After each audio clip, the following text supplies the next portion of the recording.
Welcome to 99 TV. So నిన్నటి రోజు reserve Bank of India 50,000 కోట్ల రూపాయలు వాణిజ్య బ్యాంకులకి ఓపెన్ మార్కెట్ ఆపరేషన్ ద్వారా పంపిణీ చేయాలని నిర్ణయించుకోవడం జరిగింది. ఈ ఓపెన్ మార్కెట్ ఆపరేషన్స్ అంటే ఏంటి? సో ఓపెన్ మార్కెట్ ఆపరేషన్లో భాగంగా రిజర్వ్ బ్యాంక్ ఆఫ్ ఇండియా తీసుకునేటువంటి చర్యలు ఏంటి అది ఇప్పుడు చర్చిద్దాం. So reserve Bank of India యొక్క ప్రధాన ఉద్దేశం ఏంటంటే మనీ సర్క్యులేషన్ని నియంత్రించడం. మార్కెట్లో ఉన్నటువంటి మనీ సర్క్యులేషన్ని నియంత్రించడమే ప్రధాన ఉద్దేశంగా రిజర్వ్ బ్యాంక్ ఆఫ్ ఇండియా పనిచేయడం జరుగుతుంది.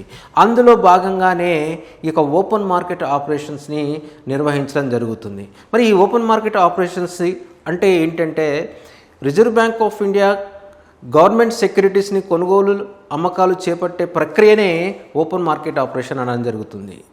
మరి ఈ కొనుగోలు అమ్మకాలు ఏ సందర్భాల్లో చేపట్టడం జరుగుతుందంటే మార్కెట్లో మనీ సర్క్యులేషన్ విపరీతంగా ఉన్నప్పుడు ద్రవ్యోల్బణం ఎక్కువ పెరగడం జరుగుతుంది, ఇన్ఫ్లేషన్ ఎక్కువ పెరగడం జరుగుతుంది. వాటిని నియంత్రించడం కోసం మార్కెట్లో ఉన్నటువంటి మనీ సర్క్యులేషన్ని స్క్వీజ్ చేయడం కోసం రిజర్వ్ బ్యాంక్ ఆఫ్ ఇండియా తన యొక్క ప్రభుత్వ సెక్యూరిటీస్ను సేల్ చేయడం జరుగుతుంది.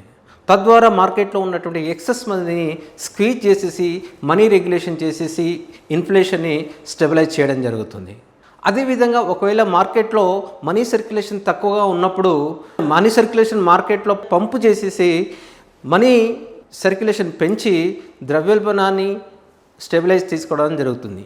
సో ఈ విషయంలో భాగంగా మార్కెట్లోకి మనీ సర్క్యులేషన్ పంపడం కోసం ఈ యొక్క Reserve Bank of India government సెక్యూరిటీస్ని కొనుగోలు చేయడం జరుగుతుంది. సో అదే ప్రక్రియ ఇప్పుడు చేపట్టడం జరుగుతుంది.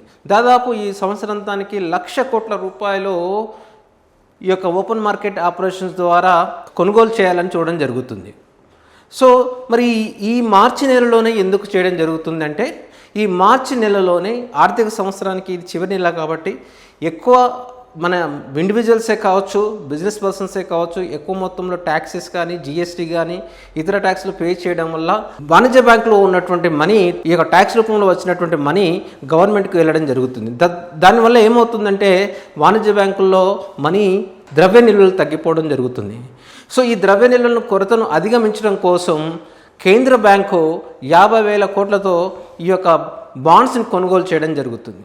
తద్వారా ఏమవుతుందంటే ఎంతైతే ఈ యొక్క ట్యాక్స్ రూపంలో ఈ యొక్క వాణిజ్య బ్యాంకులో గవర్నమెంట్కు పే చేయడం జరిగిందో అంత మొత్తాన్ని ఆ యొక్క కొరతను ఆ డెఫిసిట్ ఏదైతే ఉందో దాన్ని ఫుల్ఫిల్ చేయడం కోసం తాత్కాలికంగా ఈ యొక్క చర్యలు చేపట్టడం జరుగుతుంది.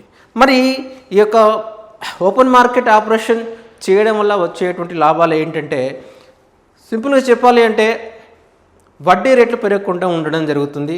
అంటే ఓపెన్ మార్కెట్ ఆపరేషన్స్ ద్వారా ఈ కొనుగోలు చేసినటువంటి అమౌంట్ ఏదైతే ఉంటుందో సో ఆ అమౌంట్ అంతా వాణిజ్య బ్యాంకులకు రావడం జరుగుతుంది. తద్వారా ఏంటంటే వాణిజ్య బ్యాంకులకి లోన్స్ ఇచ్చేటువంటి కెపాసిటీ పెరుగుతుంది. అంతేకాకుండా వడ్డీ రేట్లను స్థిరీకరించడానికి అవకాశం ఏర్పడడం జరుగుతుంది. అంతేకాకుండా మరొక ముఖ్య అంశం ఏంటంటే ఈ ఇరాన్ యుఎస్ యుద్ధ నేపథ్యంలో స్టాక్ మార్కెట్స్ కుదేలు కావడం జరిగింది. సో అందులో స్టాక్ మార్కెట్ని ప్రోత్సహించడానికి కూడా ఇది ఉపయోగపడడం జరుగుతుంది. సో అంతేకాకుండా ఫైనల్ ఉద్దేశం ఏంటంటే దీని ద్వారా పరపతి నియంత్రణ అనేది సాధ్యం కావడం జరుగుతుంది.